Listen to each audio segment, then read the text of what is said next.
Injuries, death and taxes. Probably not even death. Fernandes would turn up regardless. So last Saturday, Manchester United smashed City 2-0 at Old Trafford, and it felt good. Oh, it felt good. Manchester was red. 3 points. This weekend, we've got Arsenal at the Emirates, and it's going to be tricky. Man United away. This is the first time that we're playing under Carrick away. Interesting to see what lineup we go for. So this is the big one. This is Man United versus Arsenal, and it's going to be one hell of a match. 4:30 Sunday. I might do a live stream on here, and I might do one over on TikTok as well. So if you guys aren't following me on TikTok, and if you're not following me on here, hit the subscribe button. Tell me below what you realistically think is going to happen against Arsenal. It's going to be an extremely tricky game. The last time we played Arsenal, we should have won at Old Trafford, let's just say, but that was under different circumstances. Confidence was low apart from the game that we had last weekend. Arsenal without Calafiori, which hurt us at Old Trafford. In the press conference, Michael Carrick says no injuries, so we're good, we're safe. Arsenal, I think, are 62% likely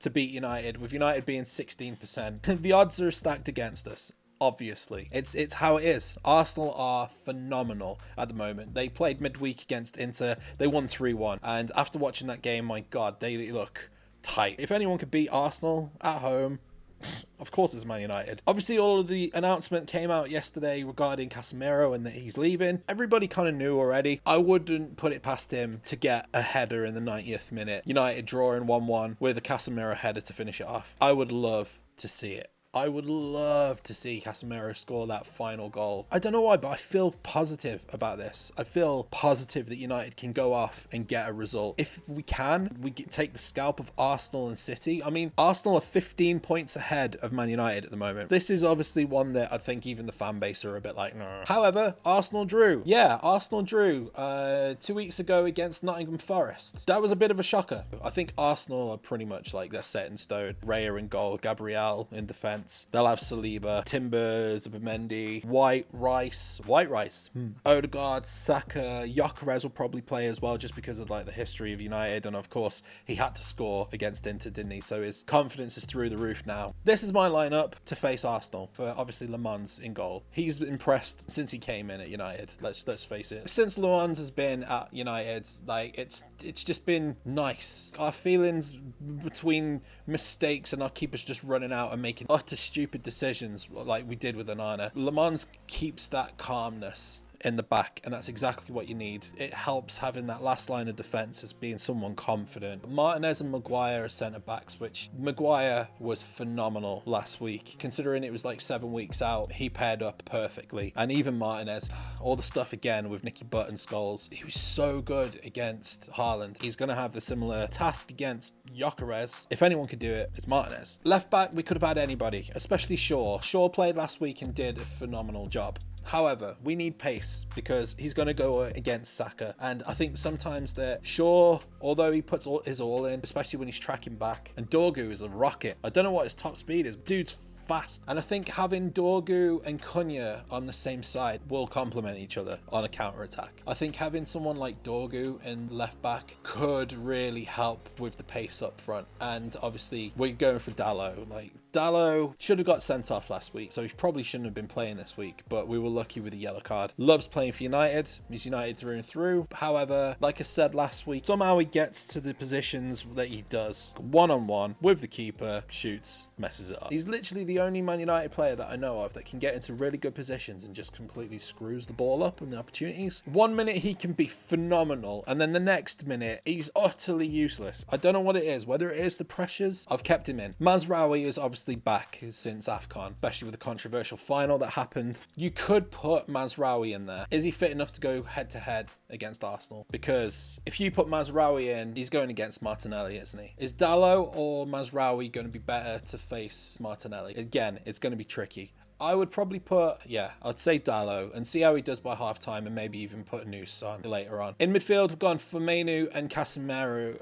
Mainu had an incredible game against City. I feel like he could be second guessing myself now because he's going to be one of those target men, because you're going to have Odegaard going head to head with Mainu. I think Mainu and Casemiro in midfield are going to be solid for us. Mainu would be perfect to drive the ball forward. Some of the passes through, he was phenomenal in midfield last week. And someone else who was phenomenal last week is Casemiro. News came out yesterday that he's going to be leaving in the summer. We already knew that he was going to be leaving anyway. That decision was already made between the club and Casemiro before Carrick came in. He still plays like he did. I think it was Casemiro's idea as well to announce it yesterday, just so that there's no speculation regarding his position for the summer. He's just going to be keeping his head down. He's even said in the statements that he's doing everything in his power. He's got 4 months to get United into Europe. And if there's anyone who doesn't down tools for the sake of like leaving the club, Casemiro is not one of them. He's an absolute titan, and I reckon he's going to be a rock against Arsenal. It looks like United are going to be after potentially 2 midfielders. We don't know if Bruno Fernandes is going to stick around. Obviously, there's still Saudi Arabia that's interested in buying Bruno Fernandes, and there's still like a bulky amount of money that they're going to be putting on the table for him. As long as we find out from Bruno before the World Cup, that's going to be a lot easier. Fernandes is like no question. Fernandes is obviously in the team. Injuries, death and taxes. Probably not even death. Fernandes would turn up regardless. But yeah, Fernandes is going to be an important one. For someone like Sesko, we're going to be relying on diagonal balls from like Mainu or even Le Mans himself. The quick thinking of Fernandes. When he released Mbeumo for the first goal for United against City, anyone would have passed that ball sooner, but Fernandes has got the intelligence to make sure that he can push the defender out, creating another 2 yard of space. By the time that he's passed the ball to Mbeumo, he's got more space to take the shot off and the defenders can't get anywhere near him. All created by Bruno Fernandes. So I think Fernandes is obviously a shoo-in for the squad. Cunha, you could put Mount, but because we're so focused on having a ball carrier, and that's going to be really important to like feed in Sesko as well as to hit Arsenal on the counter-attack. He is impressed since he's joined United, and I'm so glad that he's a Man United player. Ahmad has acted the same as well. Obviously, Ahmad caused City real problems last week. He's going to be going head-to-head with Timber, so like Ahmad's quick, nimble. That's going to be a good pairing. There's going to be a good matchup. Timber versus Ahmad. Sesko up front, like I said, you want somebody who's going to be winning first balls, knocking them down to Fernandes to bring Cunha in. Saliba and Gabriel are going to be the ones that are going to have to deal with Sesko's pace, because Sesko's quick, man. Fast. Carrick said Sesko's finishing in training has impressed him as well. Who knows what the result's gonna be? My predicted result, backs are against the wall. United don't really have a lot of pressure because everybody's thinking that United aren't gonna get a result. They thought that against City. I'm going for a 2-1 United. Sesko with a Casemiro header as a winner. Just imagine we could take the skull of Arsenal and City. That would be insane for United's Europe push. It's going to be the hardest game that Carrick's going to be facing, I think. He's took the scalp of Arteta before. Let's see if he can do it again. If you like the video, hit the thumbs up, hit the subscribe button, comment below on what you think the result's going to be. Comment below on what you think United are going to be producing, whether we're going to be able to get the best of Arsenal. Let me know in the comments below. Hit the subscribe button, and I'll see you in the next video, and I might see you on Sunday where I'm going to do a live on TikTok and over here on YouTube. Keep being awesome, guys. See you later. Come on, United. Casemiro header.